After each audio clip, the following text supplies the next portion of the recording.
talk about Pedersen, you've always talked about the fact you like to see him move his feet. And that goal, I mean, he darts out of the corner, goes hard to the net. Yeah. Is that something you want to see more of that type of aggressive play in terms of his skating?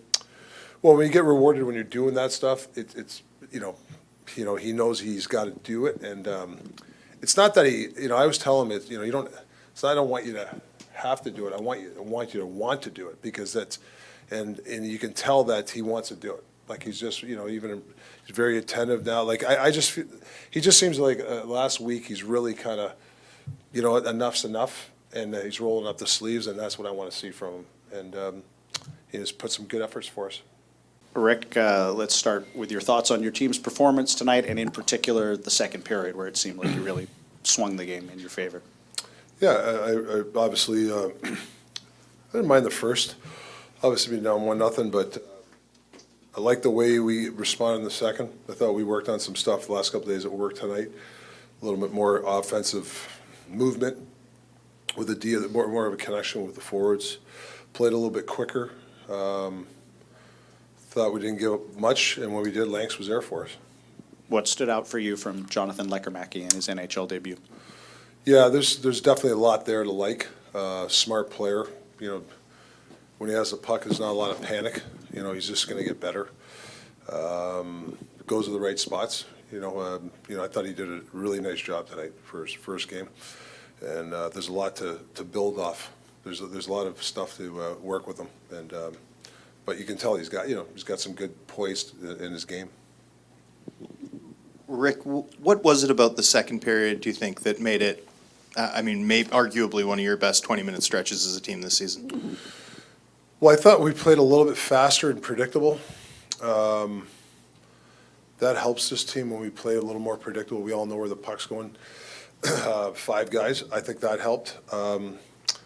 Saw a lot of more people getting inside, winning battles. That helps. Squashing plays, helps. All these things will help, but you want to do it every period. I know it's hard, but I felt that it was one shift after another. We got a little bit of a roll in it. It wasn't just one line and then 2 bad ones. I just thought there was a bit of a roll where you had succession of good shifts and good smart play, managing the game, taking zones, not trying to force everything. I think that helps. Does it matter to you to get a bounce-back effort like you got, especially in the second period, but all night long after the way your club performed over the weekend? Yeah. I think, and I'm just going from since I've been here, we have usually a bad effort, and really it was the third period. Obviously it was bad, it wasn't good, but I think when we have time as a group to get together and analyze it, most times these guys bounce back. I got to give them a lot of credit. Very rarely, we put 4 or 5 duds together. I've yet to see it, knock on wood, but to me, that's credit to the team. And the new guys coming in, and I thought last couple of days, I thought that not the practice before our first practice after was a hard practice, and they wanted a hard practice. We skated at the end, and they could feel that they wanted a little bit of not punishment, but they wanted to skate. I think that helps in this game. I really do. Rick, something you wanted to see improve was the power player take on it tonight. Yeah, there was some good stuff. I love that we beat pressure and Millsy right away to Petey. Like there was no play, there's no let's catch it, and that's the play, and you want to see more of that, and a couple of good chances, but yeah, we're going to build off it. Did you like Lekkerimaki on it as well? Yeah, there's some spots there that it's almost like Besser-like. I think when Brock starts feeling better, I think he can help him out, work with him a little bit. Because there's some spots there that he knows where to go, and if you give him that shot, he's going to score. And just with Petey, a goal on his birthday, of course, as well. But are you seeing his confidence build right now? Yeah, I really do. He's working at his game. He's he's going on the ice a bit early. I think that's helping, and he's working hard, and that's the only way you get out of these things. He's starting to get his skating legs, and I think that's because he's skating hard in practice, and he's doing extra, and he has to continue to do it. Even if he's tired in a game, I told him I don't care. We're looking for the long run with him, and I thought this week was a good week for him, and like the same thing, probably have a day off, but he'll probably come in and get a work on it. And that's the stuff that he's going to have to do, and it's starting to pay off for him. Rick, you talked about your defensemen this a couple days ago. You talked about your defensemen wanting to take the body a little bit more. You want to see that from them and let the goaltender find the puck. I know 4 minutes in, Quinn had to play like that. Tyler had a couple in the second. Do you think your defensemen did a good enough job just taking the body around the crease tonight? Yeah, better. I mean, that's the whole game, being able to box people out, or if there's scrambles, taking people out. You know, we got to get better at it, and I thought tonight was a step in the right direction. Kiefer Sherwood played a season high in ice time tonight, over 17 minutes. Obviously had the screen on Brandstrom's goal. What has he given to your team? Well, I think, when you just the fact that he finishes checks is big for us.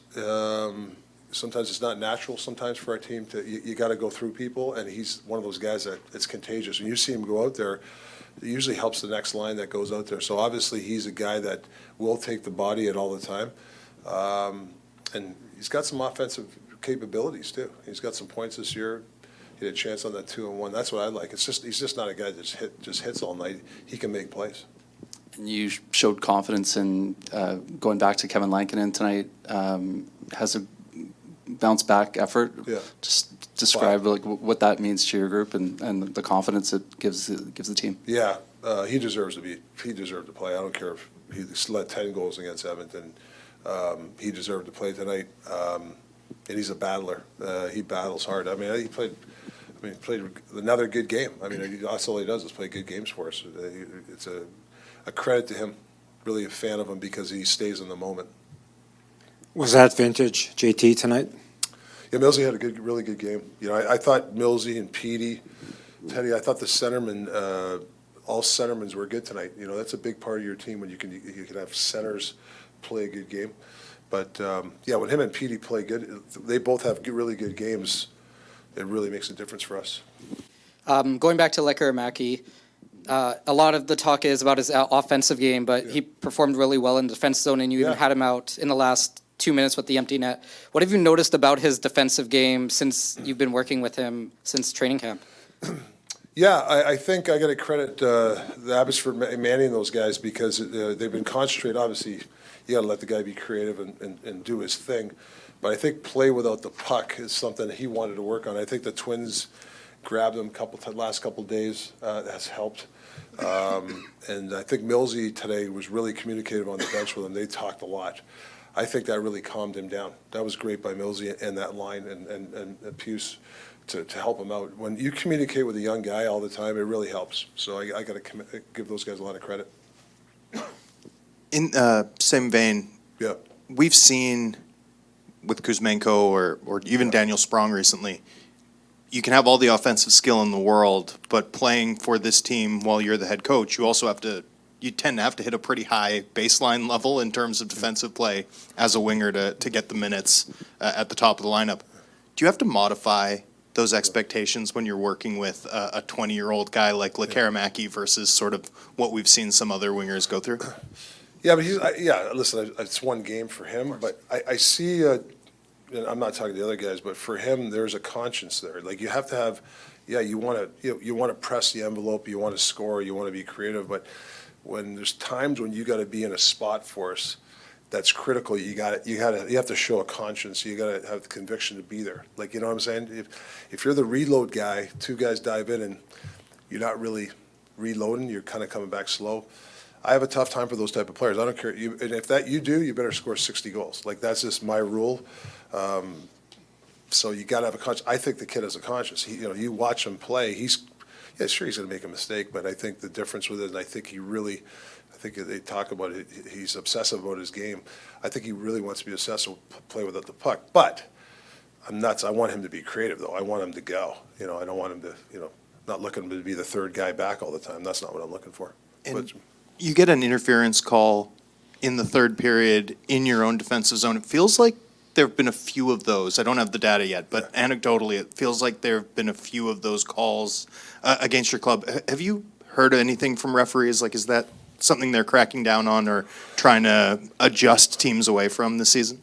Yeah, I think, and Frederick, he's an awesome ref. Like, he'll come by the bench and he'll kind of warn, hey, guys, be careful here. I think they allow a certain amount of interference because, you can't just let people go by you, but there's that sweet spot. I don't see a trend, but, yeah, we do have to be careful of that if it becomes a trend. It's a good question, yeah. Rick, you talked about the flow. You look at your team and the depth that you have. Is it to your advantage to play a game where there's a minimal amount of penalties because of that depth, and you can develop that flow in a game?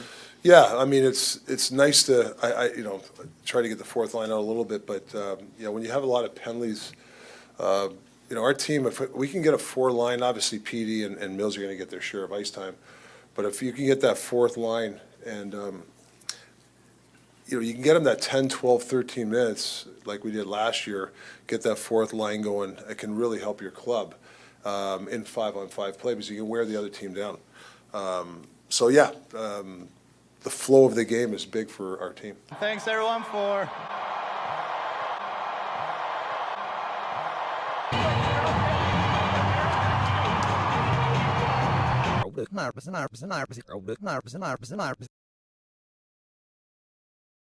Hello, this is Tim Horton. Tim Hortons, how may I help you?